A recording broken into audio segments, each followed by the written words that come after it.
up in my sewing room. I just finished sewing a new top. I thought I'd throw it on and share it with you. 621, the Alyce Blouse. I think this is a perfect pattern. And I know that sounds terrible, but I think it's a perfect pattern. It's a woven or a knit. There's no buttons, there's no zippers. It makes up really quickly. I just love it. I just love it, and I hope you'll love it too. So we're getting ready for this Saturday. We're going to have a sew along. I wanted you to see different fabrics because I made it in a knit. And then this fabric, and I'm sorry, I don't know the number, but it's a linen, and it's a washable linen, and it's incredible. And so I really wanted to show this to you. I love linen for summer. I love it because it's got to be the coolest fabric that you can put on your body. So this is a navy, and it's literally washable. I cut 2 yards. I threw it in the washer, then I measured it after I washed it. I washed it with Coca-Cola to soften it.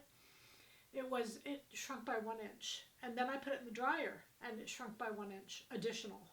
So 2 yards will still be enough to do your top. It is the only one we have on the site under washable linen. I'm sorry, I don't know the number. That's my bad. We'll put it on the link below just to make sure you have it. I didn't make any changes to the pattern at all. I'm showing you this one because it's a lighter color and you can see the little twisties better. We're twins, but I love it. I love that one. This one is just like a knit. But even in the summertime, linens are so much more comfortable. So we're just going to make it easy for you this Saturday. 621, every dime goes to our PBS TV show. You all know that. It's tax deductible. It's a non-profit. Fit to Stitch is a non-profit. So we're going to put it out there and come sew with us on Saturday and we'll help you make it. Whether you use this fabric, your fabric, it doesn't matter. We'll see you there. All right? Happy sewing from Silhouette Patterns.